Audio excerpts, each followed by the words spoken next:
Guys, 10 o'clock guys. Subida ko guys, may dala din akong ano, tingnan nyo guys. Yung sa likod ko. Ano. Ang pangalan nitong saging na to guys, Way Bagyo. Soy Bagyo pangalan niya. So tatanim natin kasi yung Soy Bagyo guys, katulad to ng stampel ko. Mahaba ang buwig niya at saka ano siya, masarap siya na saging pag nahinog, mabango. Nagpaano ko siguro mga 6 na puno to. Tapos magtatanim din ako limonsito nandito sa likod. Tatanim ko guys. So akyat ako lang mag-isa guys, no. Tatapusin ko yung pagtatabas ko. Siguro matapos ko ngayon. Tapos wala na. Malinis yung mga tanim kong saging guys. Paubos na din yung kinukuhaan ko ng ano, tinatawag na saha. So standby muna yan. Tapos kompleto ko naman pag ano.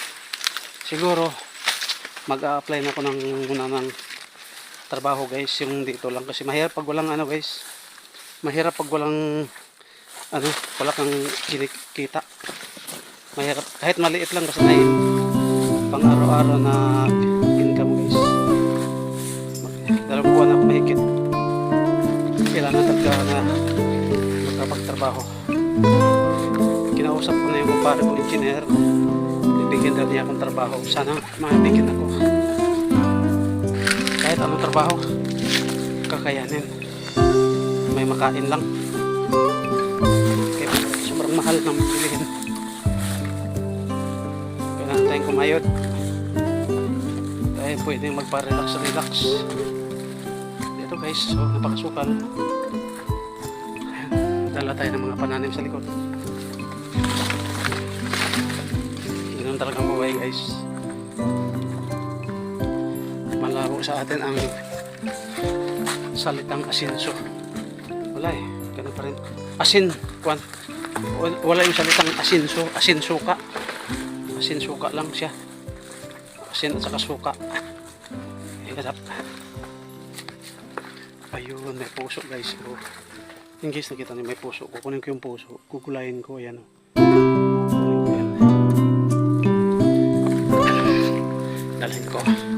Dalhin ko pagbaba.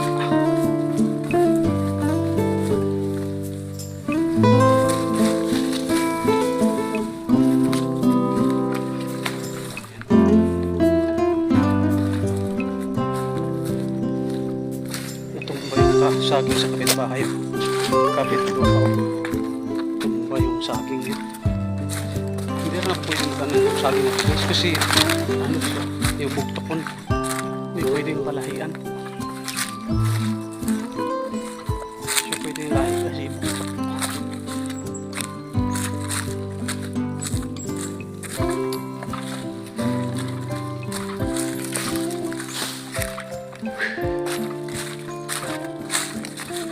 ganda dito sa bukid guys, tahimik.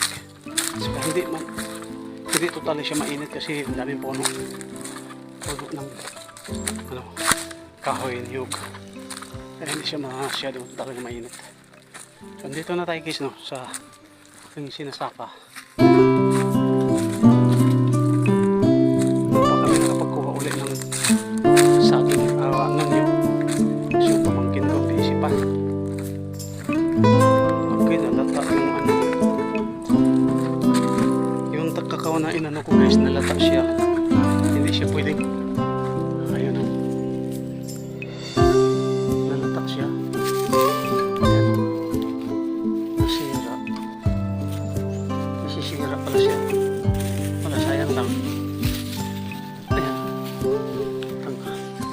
kakao, sayang nakabulong.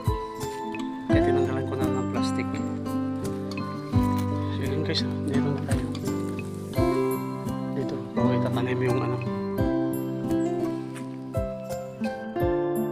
Ngayon, yung saging nadala ko. Yun dyan banda. Tayo guys, no? Kasi nandoon yung bisa natin sa baba. Iniwan ko lang yung saging kasi doon ko yun itatanim. Ito tataniman ko din itong saging pero hindi siya lahat kasi meron masyadong malilim. Hindi pwede yung saging sobrang malilim. Hindi siya nabubuhay.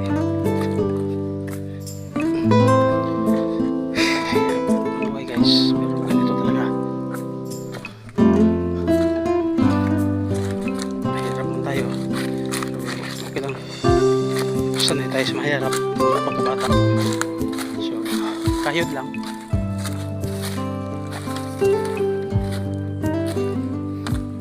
Ayun doon guys, medyo malinis na yun doon. Doon papunta, malinis na yun.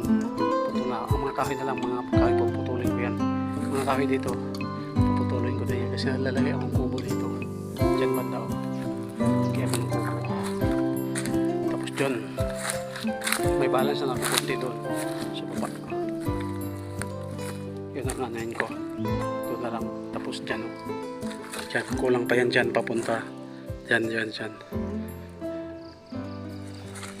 So yung mga damit ko guys, nilabahan ko nung umalis ako nung ng araw. Ayan, tuyo siguro ito.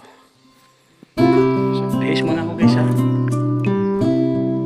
Saka mag ako, siga kasi yung daming lamok.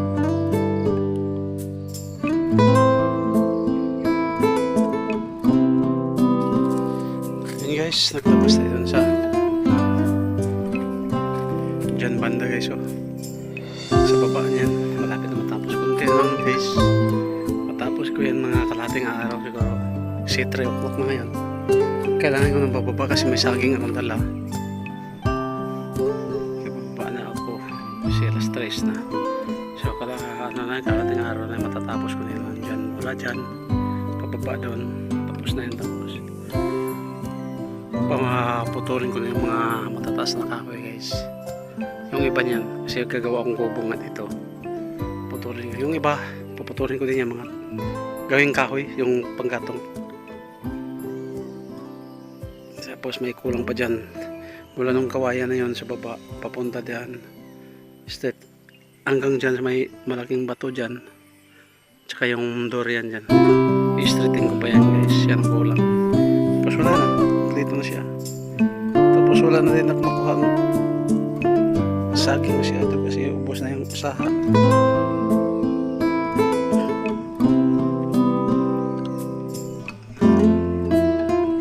Napasukan yung mata ko sa gamo-gamo. Lukot itong gamo-gamo na to. Tumasok talaga sa mata. So, paahis na gamo-gamo.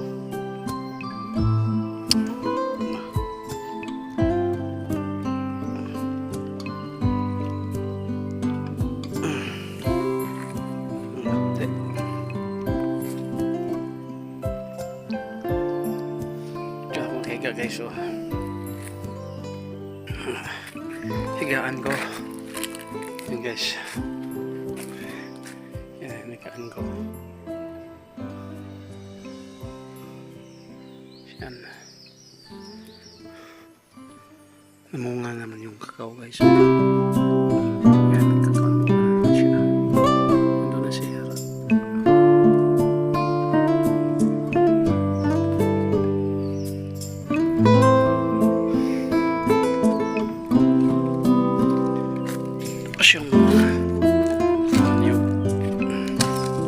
Yung mga laglag na niyog yun pa doon. Susunod ko na yan nanay pag pumunta yung pagpunta ko dito kasi marami pang aakatin, marami pa kaya isasunod balik na. So bukas ako kaya punta din ako dito bukas ulit, tapusin ko yan. Tapusin ko na yan dyan. Tapos dito naman sa gilid, pag matapos na yan, mamumutol na ako ng mga kahoy pag kompleto na kasi malinis na yan eh. Pag tumubo saka na lang tumubo ulit yung mga damo, saka na lang din.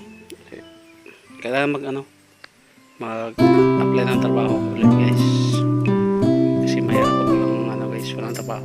Ayaw ko rin standby. Gusto ko may ginagawa. Pinaka-importante yung may income ka araw-araw. Kasi yun ang pinaka-importante sa lahat. So yung isang punta tayo dun sa taas. Mag-base muna ako. Ito yung nakuha natin guys. Puso ko nga yun ang saging. Ayan. Ilang puso yun. 1, 2, 3, 4, 5 kasi yung isa napulot yan kanina. So 5 yung pinusukan natin yan. Ayan. na saging. So mga ilang buwan guys, makuha na naman din yan. Ito yung na-harvest ko yung saging guys. Kasi magugulang na talaga siya. Yan o. Guys, yan o. Mga ganito magulang na yan guys. So, yan o. So yung na-harvest natin ngayon. Bali tatlong ano to siya, tatlong buwig. So yun ang dalhin natin ngayon. Ilalagay natin dito sa may basket. So okay naman din siya kahit medyo mabigat-bigat, may motor naman. So okay lang siya.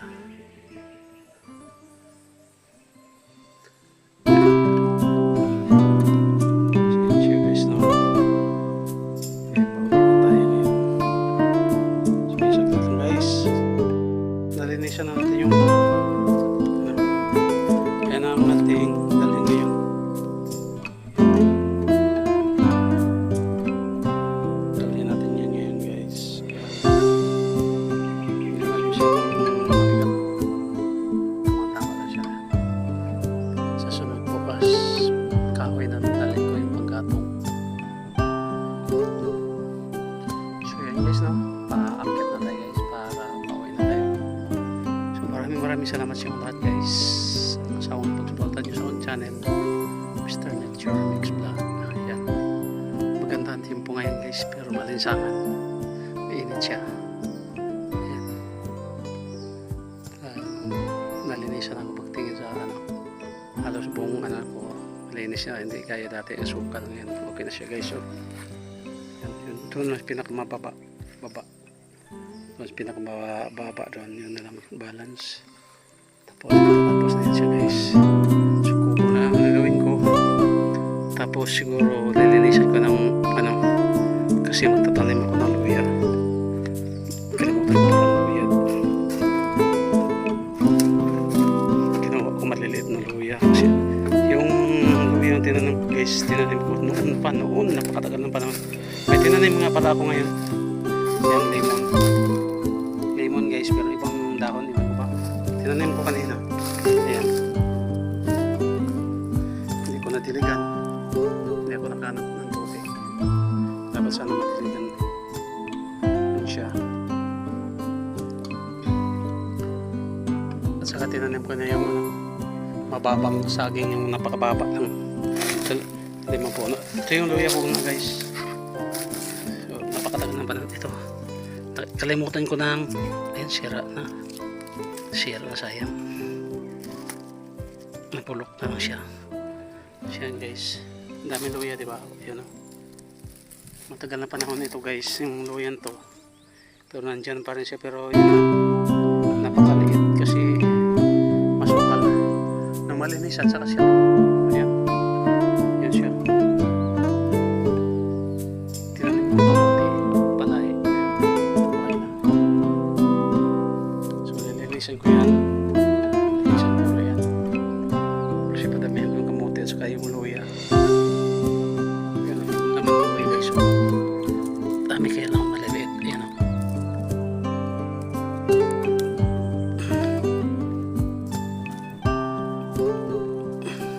Tanim.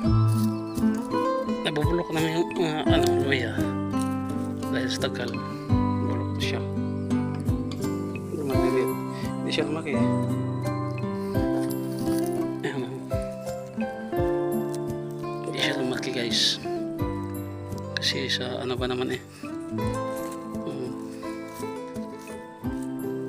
dalahin ko na yan.